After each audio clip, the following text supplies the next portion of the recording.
রামিসার বাবা যে টাকাটা হাসি মুখে নিল, তারপরে সে খুব প্রফুল্ল মনে একটা হাসি দিল।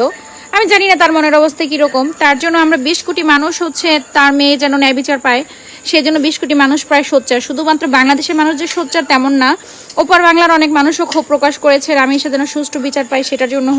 সেটা হচ্ছে আল্লাহ নিয়ে গেছে। এখন রামিসার এই নৃশংস হত্যাকাণ্ডের পরেও রামিসার বাবা বলছে আল্লাহ নিয়ে গেছে, আমরা বলছি আল্লাহ নিয়ে গেছে, আল্লাহ একটা উসিলায় নিয়ে যায়। 7 দিনের মধ্যে তদন্ত প্রতিবেদন চেয়েছে আইনমন্ত্রী। বিচার হবে, বিচার হলো সেই সোহেলের, কিন্তু এই ঘটনার দাগ লক্ষ কোটি মানুষের মন থেকে মুছবে না। কি করবেন সোহেলকে? দর্শক শ্রোতা, ইতিমধ্যে রামিসা হত্যাকাণ্ড নিয়ে বেরিয়ে আসছে ভিন্ন তথ্য। কি সে তথ্য আজকে আমি আপনাদেরকে প্রমাণ সহকারে দেখাবো, তাই বলবো অবশ্যই পুরো ভিডিওটি না টেনে মনোযোগ সহকারে দেখবেন। যাই হোক, কথা না বাড়ি এই বিষয় নিয়ে চলুন আমরা শুরুতে একটি ভিডিও ফুটেজ দেখে আসি। ভিডিওটা জাস্ট দেখেন, তারপর আমি বলছি আপনাদেরকে। রামিসার বাবা যে টাকাটা হাসি মুখে নিল, তারপরে সে খুব প্রফুল্ল মনে একটা হাসি দিল। আমি জানি না তার মনের অবস্থা কিরকম। তার জন্য আমরা 20 কোটি মানুষ তার মেয়ে যেন ন্যায় বিচার পায়, সেই জন্য 20 কোটি মানুষ প্রায় সোচ্চার। শুধুমাত্র বাংলাদেশের মানুষ যে সোচ্চার তেমন না, ওপার বাংলার অনেক মানুষও ক্ষোভ প্রকাশ করেছে রামিসা যেন সুষ্ঠু বিচার পায় সেটার জন্য তারা পোস্ট করেছে। কিন্তু তাকে যে টাকা দিল বা যেই দল টাকা দিল, রামিসার বাবার তো কোনো আর্থিক ক্ষয়ক্ষতি হয়নি, বা তাদের ঘর দুয়ার ভাঙচুর হয়নি, বা তাদের কোনো চুরি ক্ষয়ক্ষতি তো হয়নি। তার মেয়ে গিয়েছে। আর মানুষের রিপ্লেসমেন্ট কি টাকা দিয়ে হয়? যেখানে সন্তানের কোনো রিপ্লেসমেন্ট হয় না, কোনো কিছু দিয়ে না, সেখানে সামান্য কিছু টাকা হাতে ধরিয়ে দেওয়ার পরে রামিসার বাবা খুব স্বাচ্ছন্দ্যে টাকাটা গ্রহণ করছে আর তার মুখ থেকে হাসি ফুটছে। যদি এরকম করে টাকা দিয়ে যদি মুখ বন্ধ করে দেয়া হয়, তাহলে তো আমাদের দেশে আর কোনো বিচারই হবে না। আমরা তো সবাই মিলে আল্লাহ করছিলাম যদি একটা বিচার সুষ্ঠুভাবে সম্পন্ন হয়, তাহলে হয়তোবা এরপরের যারা অপরাধে লিপ্ত বা পরবর্তীতে যারা অপরাধ করতে যাবে, তারা অন্তত একটু হলেও ভয় পাবে যে না, এই জিনিসটা বাংলাদেশে বিচার হচ্ছে। সেইখানে টাকা দিয়ে কেন আপনারা অপরাধীকে ধামা চাপা দেওয়ার চেষ্টা করছেন? টাকা দিয়ে একটা মেয়ের জীবন কিনতে চাচ্ছেন। আর যেখানে রামিসার বাবার কোনো রকম আর্থিক ক্ষয়ক্ষতি হয়নি, সুতরাং তাকে টাকা দিয়ে সাহায্য করার কি প্রয়োজন? আপনাদের যদি এতই সাহায্য করার প্রয়োজন হয়, তাদের একটা মেয়ে আছে, ঠিক আছে, মেয়েটাকে আপনারা ভালো একটা স্কুলে পড়ান, বা তাদেরকে কিছু যদি করতেই চান, সেটা ভিডিও ক্যামেরা বন্দি করে মানুষকে জানানোর কি দরকার? আপনারা তাদের পাশে আছেন, তাদের পরিবারের পাশে আছেন, গোপনভাবে থাকেন না। দান তো গোপনেই সুন্দর। এইভাবে ক্যামেরা বন্দি করে তারপরে আবার সোশ্যাল মিডিয়াতে প্রচার করে আপনারা কি প্রকাশ করতে চাচ্ছেন? আর একটা মেয়ের জীবনের দাম মাত্র কিছু টাকা, আর সেটা রামিসার বাবা এভাবে হাসতে হাসতে গ্রহণ করছে। এ ব্যাপারটা খুবই দুঃখজনক। যেখানে পুরা গোটা দেশ চাচ্ছে যে রামিসার সুষ্ঠু বিচার হোক, সেখানে রামিসার বাবা টাকা নিয়ে ব্যাপারটাকে পুরোটাই বানচাল করে দিচ্ছে। কোনোদিন একটা মানুষকে আমি সরিষা তর্ক করি নাই ভাইজান। তা আমার এই 8 বছরের মাসুম একটা বাচ্চা কি অপরাধ? আমি এই কলজাটা সারা আমি থাকবো কেমনি? আমার এই বাচ্চাটা আমি ঘরে ঢোকার আগে ফ্রিজের মধ্যে আমার জন্য শরবত বানায় রাখে। আমার বড় মেয়ে না, আমার ছোট মেয়ে 8 বছরের মেয়ে। বাবা শরবত ছবি এখানে লাগাই রাখছে, বাবা তুমি আমাকে নিয়ে যাবা। আমি আল্লাহ, বাবা তুমি আল্লাহর কাছে যাও, আমার তো নেওয়ার দিয়ে যাওয়ার ক্ষমতা নাই। আমার মেয়ে আল্লাহর কাছে চলে গেছে, আমার মেয়ে আল্লাহর কাছে চলে গেছে। আমার মাসুম এই বাচ্চাটা কি অপরাধ করছে নির্মম ভাবে আমার বাচ্চাটা হত্যা করলো? কি আমার ক্ষতি, কি আমার অন্যায়, কি আমার দোষ আমি একটু জানি। আসলে কালকে থেকেই রামিসার এই খবরটা যখন সামনে আসলো, শুধু হত্যা করাই না, হত্যার আগে 7 বছর কি 8 বছরের শিশু রামিসা এবং বাবার এই যে কান্না জড়িত কণ্ঠ বিভিন্ন সোশ্যাল মিডিয়ায় প্রকাশ হয়েছে, বুকটা আসলে ভেঙে যায়। কারণ আমাদের মতো বয়সী যারা প্রত্যেকেই সন্তানের পিতা, আমাদের অবস্থাটা কি হয়? 7 দিনের মধ্যে তদন্ত প্রতিবেদন চেয়েছে আইনমন্ত্রী।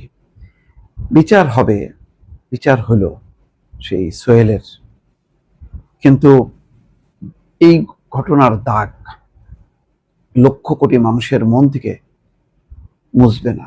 কি করবেন সোহেলকে? মৃত্যুদণ্ডই তো দেবেন, এটাই তো। কিন্তু এটাই কি শেষ? আমি বারবার চিন্তা করি, এটাই তো শেষ না। রামিসার পরে কে?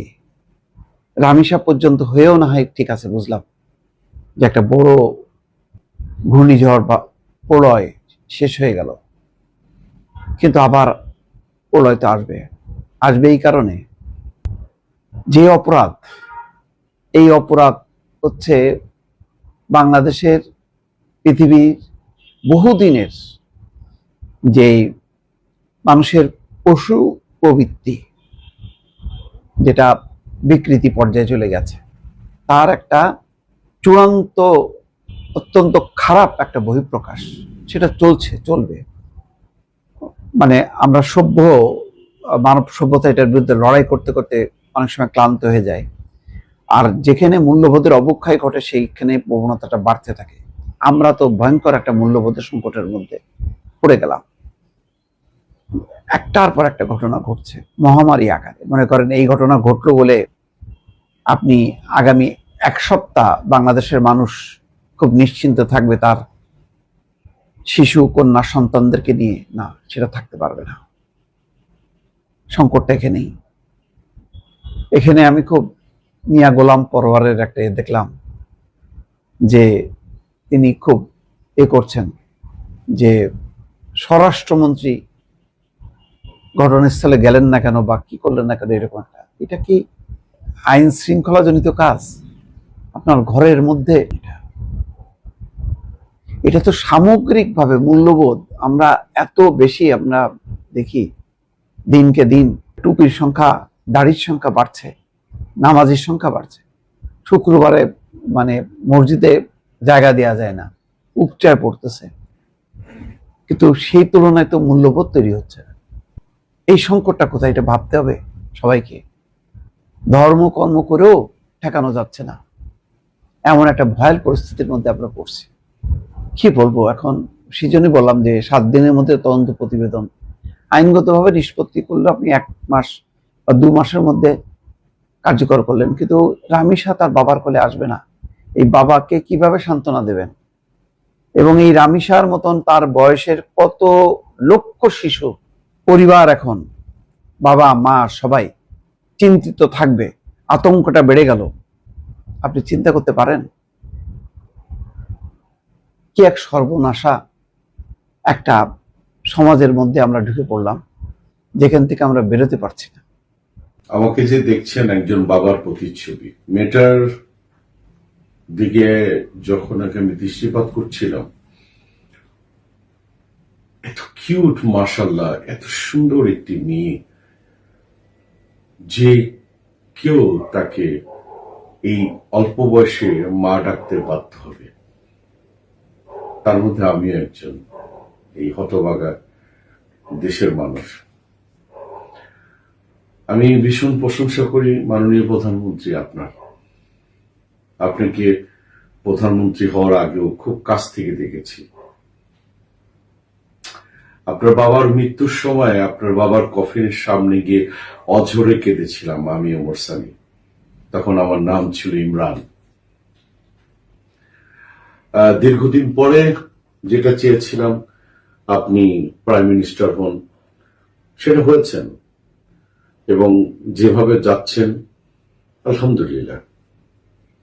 কিন্তু আপনার এই সময়ে, আমার এই সময়ে, আপনারা যারা দেখছেন আপনাদের এই সময় এরকম একটা ক্রাইম হয়ে গেল। যে ছেলেটার মানে চেহারা দেখতে পাচ্ছেন, ওর মার কোনো অপরাধ নেই, ওর বাবার কোনো অপরাধ নেই, অপরাধটা হচ্ছে ওই। আচ্ছা, একটু যদি বলি যে ওর ফাঁসি হলে কি হয়, আমি ওমর সানি খুশি হব না। কারণ কি জানেন, এই ধরনের মানে মানুষের ফাঁসি হলো তো একবারই লটকাইলা কাট করে আওয়াজ হলো, নিচে কবরে দিয়ে দিলেন না।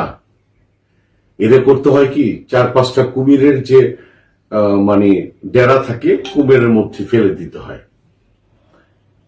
তারপরে ভিডিও করতে হয়। এই ধরনের দৃশ্য দেখার পরে অট্ট হাসি, অমরেশপুরের মতো অট্ট হাসি দিতে হয়।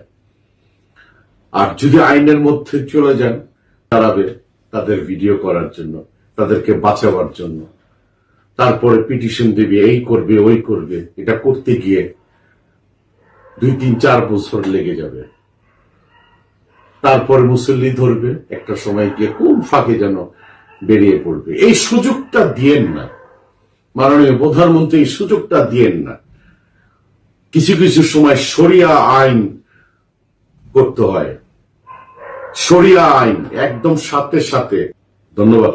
তো দর্শক শ্রোতা, আশা করছি আপনারা পুরো ভিডিওটি মনোযোগ সহকারে দেখেছেন এবং এখানে কি বলা হয়েছে তাও বুঝতে পেরেছেন। এই বিষয়ে নিয়ে যদি আপনাদের কোনো মতামত থাকে তাহলে অবশ্যই তা কমেন্ট করে জানাতে পারেন। এখন চলুন আমরা আরেকটি ভিডিও দেখে আসি। প্রিয় দর্শক, কেমন আছেন? খুবই সেন্সিটিভ একটা বিষয় নিয়ে কথা বলবো, সেটি হচ্ছে আল্লাহ নিয়ে গেছে।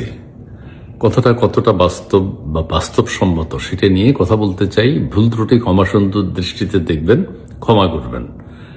সেটা হচ্ছে আল্লাহ নিয়ে গেছে। এখন রামিসার এই নৃশংস হত্যাকাণ্ডের পরেও রামিসার বাবা বলছে আল্লাহ নিয়ে গেছে, আমরা বলছি আল্লাহ নিয়ে গেছে, আল্লাহ একটা উসিলায় নিয়ে যায়।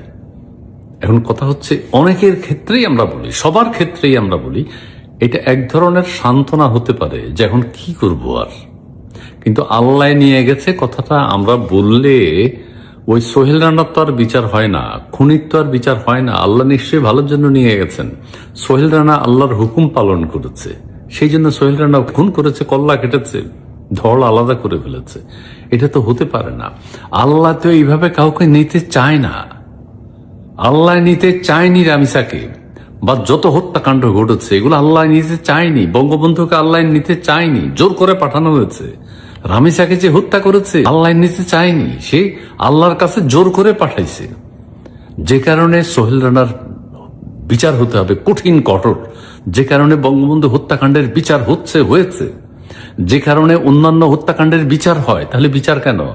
আল্লাহ যদি নেয়, আল্লাহ যদি নিয়ে থাকে, তাহলে বিচার হতে হবে কেন তার? এটা তো হয় না। কাজেই জোর করে